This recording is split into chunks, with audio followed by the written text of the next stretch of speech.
We're catching up with Gaijin Entertainment here at Gamescom, and just looking at this table, it's kind of hard not to talk about hardware, but we also have to talk about War Thunder, which is it's a game that's coming out there that's really sort of looking to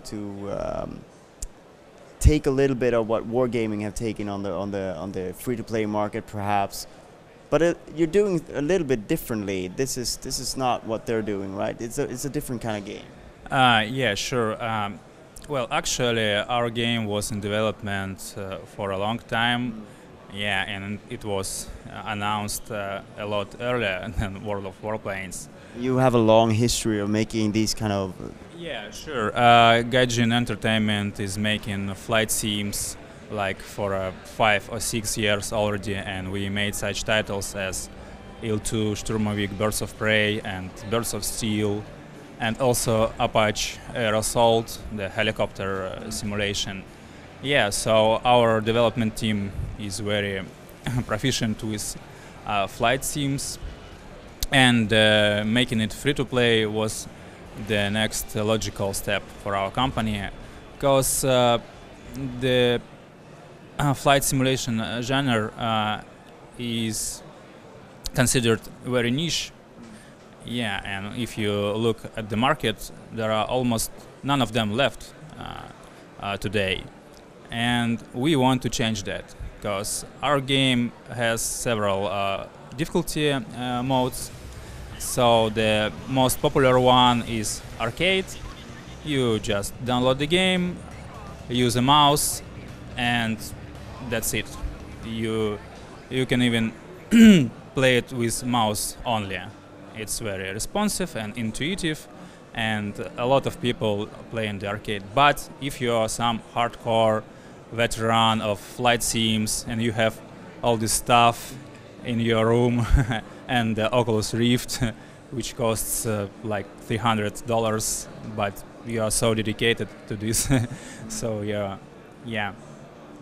Well, then we got you covered as well, because we have the so-called full realism setting, difficulty setting, which is basically uses the updated flight model from our previous titles, like Birds of Steel or Birds of Prey. Yeah, and we have quite a lot of players that are playing only full real battles, and they are constantly warring with the more casual players, and there are always a flame wars on our forums. Those casuals come, you hardcore nerds. Yeah. Well, but in the end, we are covering all of the possible audience. Yeah, most of the people just come and play our game as a regular MMO action game. Like, we like to call it like a Quake in the skies. Yeah. So you're just shooting things, you are respawning and going to battle again, and it's very fun and impressive looking. Yeah. So obviously you got a lot of players on already on the PC.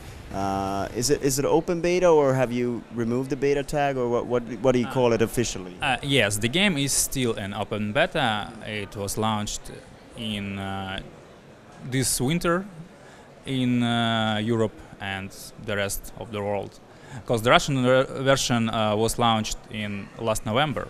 Yeah, but we need to do the localization to different languages. Right now we support, I think, 11 languages. Most of them are European, but also Turkish, Chinese, yeah, and so on. And we have huge plans, yeah, for adding more. Anyway, as I said, the game is in open beta on PC right now. We have more than 3 million players already, not accounts, but players. This is the people usually mix this, but yeah, this is a very important difference. And we are going to launch the game at PlayStation 4 in the end of this year. So War Thunder will be one of the launch titles for the PlayStation 4. And that will be in a beta at that time, or? No, I think it will be released by then. But for the moment we are in the open beta phase.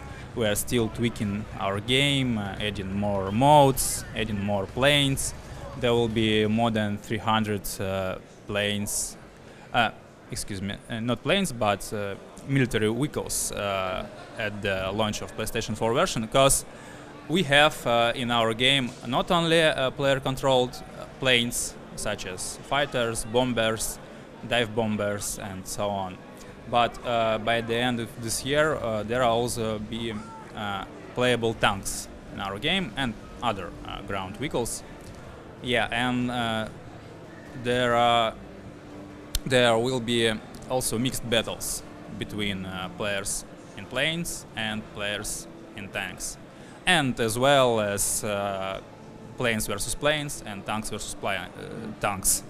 How do the game modes play out when you have both tanks and planes, and how do you sort of fight for what do you fight for? Is it just a sort of you're looking to do kills and shoot down, or do you have anything else? Right now we have planes only, and there are a lot of different game modes, because we have your regular deathmatch, but even in deathmatch you can win by either destroying all of the enemy planes or by destroying the ground forces.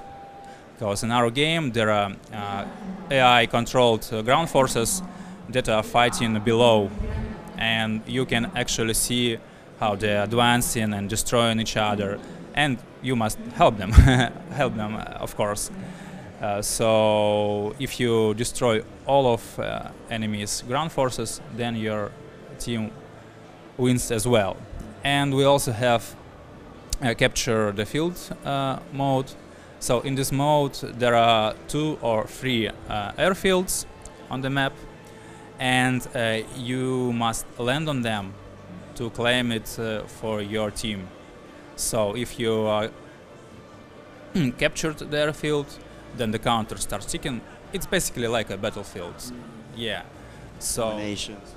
yeah, but but it's very tricky, as you can imagine, to land your plane when there is explosions everywhere around and enemy players are harassing you all the time. Yeah, and it's very fun mode.